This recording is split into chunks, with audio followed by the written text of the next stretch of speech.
it took me a while to transition into living in the moment and healthfully. I don't know if you know Roger Toll, but Roger Toll is a Traeger practitioner, studied with Milton Traeger. He teaches mentastics. He comes by every once in a while to do a session with me. Last time, or the time before last, he says, you're leaning forward. You're full into walking. That's the way older people tend to be, but that's the problem. I'm going to teach you how to walk upright. Good. And I first thought, maybe, because I'm not easy to mentor. But Roger kept it up, and he now has me basically doing what's called fox walking. You walk on the back of your heels and you stay upright. You put the major portion of your body over your pelvis. Yeah, it's kind of like marching. Yeah. I never liked marching. I never liked marching either, but but it's kind of like marching. To keep my back strong and keep me erect. Yes. And that's what it was about. I don't know if you know this little story, but Bismarck says in 10 years, I'm going to need an infantry. So his lieutenant says, we're going to put people behind desks and teach them to be docile, and then we're going to teach them to march. And he did. That became the Prussian system. That became the German system. That became the model for our system. And I hold him responsible for that mistake. Yeah, no, I mean, and the computers, I think, have taken that to the whole nother level, because no matter what you do, any profession, you have to, even, the most active professions, you have to spend time in front of a computer, right? Because our whole world is based on this. And then when COVID came, that's the only way we could communicate. And some people have never gotten out of this habit now, right? They spend their entire day doing this. And that's just, it's just accelerating. And you've seen the data. I mean, the longevity now in this country has declined for the first time in our history.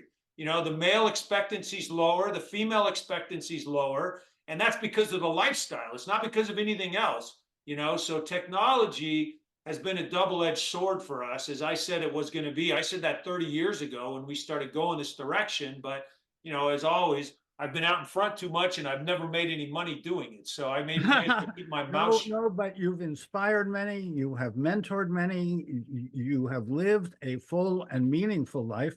And I admire the fact that you are not willing to be a shill. No. Absolutely not. I will never. I will toss the towel before I do that.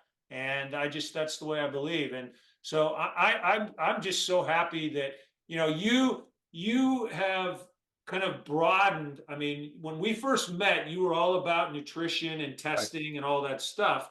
Right. And so the way you have kind of embraced, and not just embraced, but chosen to lead because of your expertise and your experience and your credentials, that brings all this credibility to the table, and people, whether they want to or not, they're forced to listen to you. And you use that platform in a very positive way. And because you're now comprehensive, that changes. That's a game changer, right? Game changer. And when I first met you, it's probably been close to 20 years ago now. Right. Yep. I remember the day very, very clearly when you flew out and we sat around the jacuzzi at Pepperdine and we had a nice long chat. Yes. But you weren't really into exercise, no. And you didn't really talk about sleep much, right. Or any of these kind of recovery things. And now you're living in my world 100%, which is wonderful. Mm-hmm. And so I applaud you for doing that, because there's still a lot of doc colleagues of mine that are not there, and I'm sure the same with you.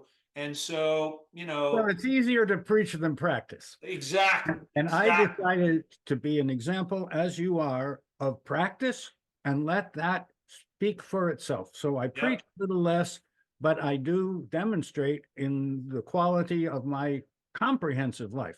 So you're right. I have really broadened out. It's about what you eat and drink, think, and do. It's about your lifestyle.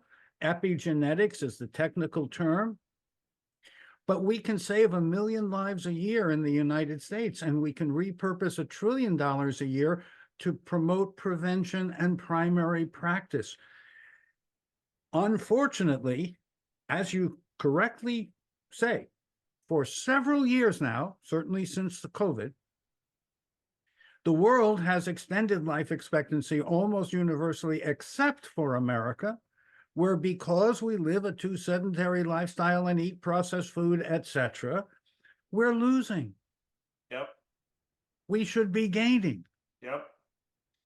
And you're right. For many, many years, my dad exercised faithfully, and I loved my dad. He was a good dad. But I let him exercise for me. No, you can't do that. You have to do it for yourself. And because you enjoy doing it. I see that you really enjoy the variety of exercises that you do, from cardio to resistance training, most importantly, stretching before and after, and enjoying what exercise you do. Yep. And like I said, you don't want to be around me if I don't get it, because I become very grouchy, and it's just, and I'm sure you read the book, and you probably know John Rady, but one of the most influential books that I've seen in the last 50 years, John Rady wrote. I've probably given it to 400 or 500 people over the years. And that book sparked really, because, from the neck down, physiologists have known all the benefits of exercise, and specifically cardiovascular. But the discipline of psychiatry and psychology had never, ever come out and illuminated the importance of and how it impacts all the cascading transmitters, all the stuff that takes place up here, right? And formally comes out and says, all right, we have to do this. We absolutely have to do this. And a lot of them have now changed their methodology, and they're using exercise therapy replacing pharmacology, right? And that is so good and so important, because it wipes out all those huge negative side effects that those big, powerful drugs put on people, right? So you trade one thing for another thing. And with exercise, it's all positive and it's all good. So, again, the combination of high quality nutrition and, that's another thing. And Rush, are you familiar with the American College of Lifestyle Medicine? And yes, they are growing rapidly, fortunately, and they are beginning to be more proactive. Yep. You would be, they would be so fortunate if you have the time and the interest for you to be involved with them. I had the co-founder, her name's Dr. Elizabeth Freitas. I had her come and speak a couple of times when I was running a healthcare track for the industry. And she's wonderful. And, what they're doing in their education of physicians, because, as you know, the physician community has been so far behind, when it comes to nutrition and exercise and sleep and the supplementation. And now they're finally getting it, because organizations like the American College of Lifestyle Medicine, I don't have an active role in it. I think we complement each other. We're pretty much singing off the same musical. We always have, Russ. That's why I've continued to. You have really motivated me and inspired me to be more active. You did it very gently, but very clearly, and I'm living proof that it helps. And yes, I think in the area of lifestyle and epigenetics, you and we would have a very important, very timely message with nuances, with specifics that make the difference. And so my thanks to you for today, but also for stimulating me again to think.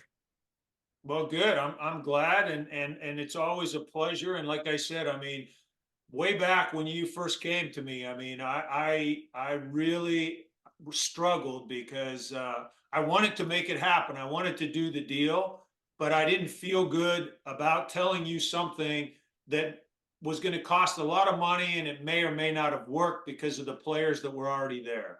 So I still feel like I talked myself out of a great gig. Well, you also talk yourself into a lifelong friendship, and hopefully we'll see what will come out of that. Yep, absolutely.